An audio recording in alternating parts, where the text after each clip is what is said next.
Welcome back to another AQW Infinity video. We are going to be continuing the design notes of the daily updates, and this is going to be covering what they've been working on this past week. If you missed my first video, I'll put a link to that in the top right corner. I covered Monday and Tuesday in that video. This is going to be Wednesday, Thursday, and Friday. Let's get started. This is Wednesday. I have a new NES game, I have an NES game to give you today, as promised, and this is the NES game Pizza Portals. There's a link here. It takes you to YouTube. But first, a quick AQW Infinity update. We have a little screenshot. I'm not exactly sure what this is, but it looks like it's some kind of NPC thing where you can, I mean, it is an NPC thing, obviously, but it has all kinds of different stuff. A little over my head, but good things come in threes. Today, everyone on the team is busy at work on the things mentioned in the previous posts.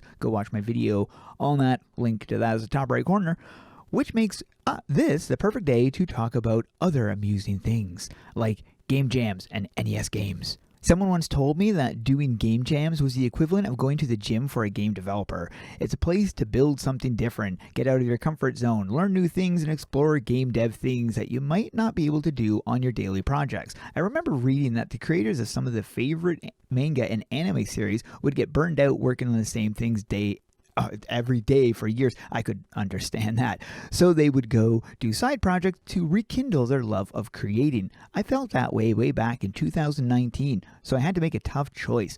Should I take an online MIT course on quantum computing or learn how to make NES games? Not even joking. I actually do remember him mentioning something about quantum computing. That was a long time ago. NES stands for Nintendo Entertainment System.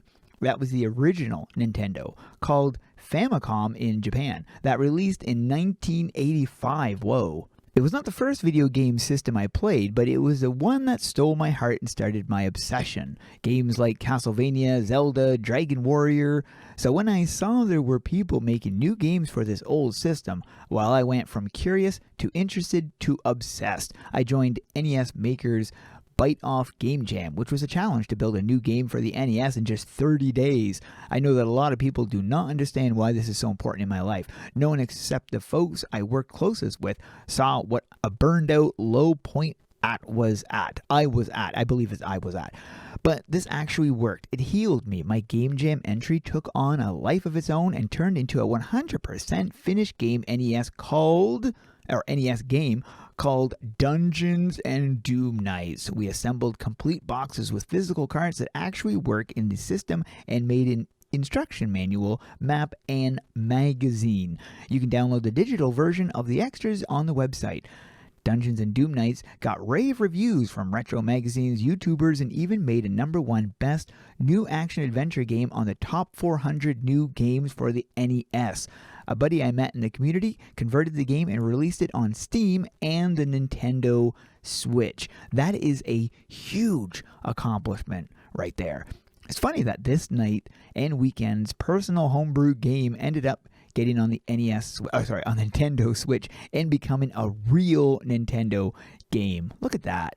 Isn't that crazy? Just released on Nintendo Switch. That is amazing to have an Artix Entertainment game on the Switch. I'm sure people are enjoying it. It is a really fun game. If you've never played it, definitely worth checking out. Every time we had a Bite Off Game Jam, I would join with friends. I made other games, including Chrono Knight, Necro Nancy, a game with my kids called Dragon Raid, and finally the best game category winning Pizza Portals. Pizza Portals, a game where you need to deliver 2 pizzas at the exact same time. The Pizza Portals game entry was the first time I had ever won anything in the Bite Off Game Jams. It represents some of my best creativity, coding, and level design to date, and features art from FJ and music from Raftronaut. One of the fun things about creating NES games is working under the insanely limiting restrictions of the old hardware. I would really love it if you played this game. Even though it is retro, I think you will find Pizza Portals to be a lot of fun. You can download the ROM for free on itch.io. Link is there. I'll put a link to this design notes in the description of this video. You guys can go and click on that, check it out. You got a little jumping dude. Side story, I animated that bouncy sprite and coded the monster freeze jump mechanic in 6502 assembly language. A little over my thing. I don't quite understand what that means, but look at that. Old school retro. It's so cool. Polymega, the judge of the best game category, was a team of Polymega who was building new hardware to run old games. Their stuff is pretty cool.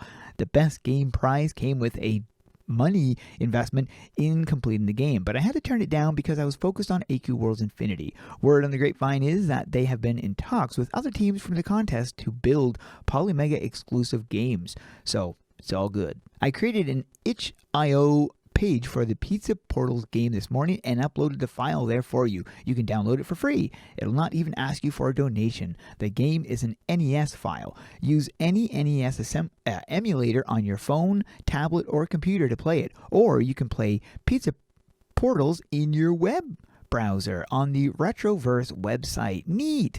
Glad we can finally talk about NES stuff on Wednesday NES Day. Enjoy and let me know what you think. What? Oh, okay.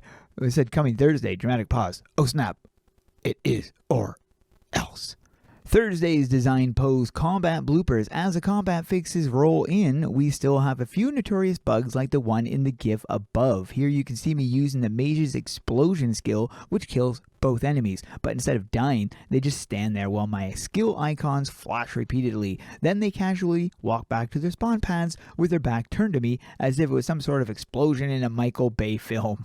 The combat timing is feeling really good. In the GIF above, you can see how the winning critical strike lands perfectly, and Nolgath's animation really feels like a knockout blow. Even the damage numbers had the action acceleration. It really does feel good.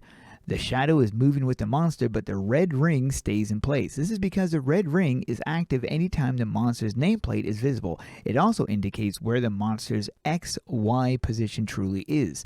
Two improvements we could make is hiding or fading out the ring on the winning strike, but I would want to see the monster's nameplate for a second or two if I'm not fighting another target. It's satisfying looking up there and seeing the monster's name and 0 HP. Another improvement is removing any white flashing from the dot for damage over time. You can see that little flicker at the start of the GIF where my fireball's damage over time is afflicting the drow. Definitely need to remove that. Only normal strikes should contact with the hit flash, and of course the hit flash needs an option in the menu to disable just like the current game. There's another GIF. Oh, he's going big. Oh, he's going small. Oh, he's going big. Oh, he's going small. The dire logger. Tunic has been working on the dialogue cutscene editor. The major bugs we are facing include monsters not scaling when they're supposed to, as seen in the GIF above, Z-ordering issues, getting particle systems to scale properly, and making sure all the things we can do with boxes in the editor that we can edit. A few of these issues were fixed by the end of Thursday, but not tested. We also had our first save button issue. This was bound to happen with the way the current temp interface is set up. Reens entered the ID number of the cutscene, but instead of hitting load, she accidentally hit save. This, of course, immediately overwrote her cutscene. There's no way to undo it. The fix to this is pretty obvious. Every program you use in your computer does it. We just need load, save, and save as menu options, but we can do that when we do the polish pass to the editor. We need the major features working first, including the controls for Ghost cinematic animations. Other things. Warlick spent the day working on the changes to the quest system. Yorumi's working on the list of server-side tasks, and Ghost has been fixing up player emotes. Nolgath is animating monsters and class skills.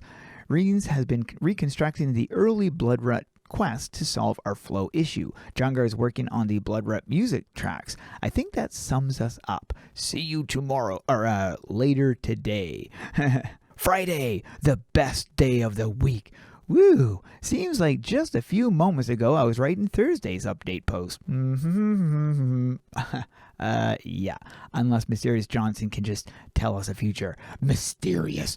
Would you like to see AQ World's Infinity animator setup? What the heck am I looking at? Oh boy, that looks complicated. animation. Each of your character's animations are here. Looks again. Most of your animations are here. There are quite a lot that continue past the bottom. Oh my goodness, they go down below, past the bottom of the screen, like someone was digging a hole to the center of the earth. In Unity, you use those white arrow connector lines to transition between animations. Because this is a hand-animated 2D game, there are a lot of times where it's better to instantly hop between animations. This is why so many of the emotes, skills, and other animations do not have any lines attached. As seen above, Infinity is designed a lot more like the Flash version of AQ Worlds. 3D games like AQ 3D requires a much different approach. So you've got standalone things. I think that's what he was mentioning. One improvement we would like to make to our emotes is being able to do them once or loop them forever. Example, wave or wave forever, where the first one would do a short few frame wave, the second would, as the name implies, loop forever and ever. This would certainly make screenshots with certain emotes a lot better. This feature is one of the many things on Yorumi's to-do list. On the animators list, we need to do a cleanup of the prototype Umbra class skills. Ooh, we baked all the art, animation, and effects into the game client for that class, but it was really messy and loads a lot of unneeded stuff into memory for every character. Our system has become a lot more efficient and elegant since then. Another cutscene. Go to Bloodrut class shop. You are a Dragon Slayer. The Dragon's Lair monster stress test, and there's more down there. And this is the beginning, so you can kind of see what they're setting up for. That's right. It is another tech demo. Preparing the login area for the next tech demo. Woo, that is going to be awesome. Okay, that's cool. Can we insert a few more days into the week, please? Progress was made on combat quests and the dialogue cutscene system, but it feels like we got about 50% through the objectives.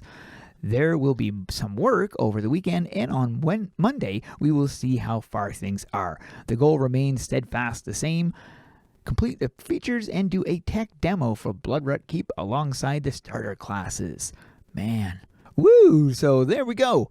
We covered the entire thing, and I would recommend you guys go check out the pizza portals. I'm going to be playing that in another video. I just discovered something. I started looking for a thumbnail that I could use for this video, and decided to check this image out. The URL for this image is DRAGONFABLE Infinity. Is that a hint for a future project? But would they make some great progress on AQ Worlds Infinity? What do you guys think? Let me know in the comments below. Thanks for watching. We'll see you guys in the next one.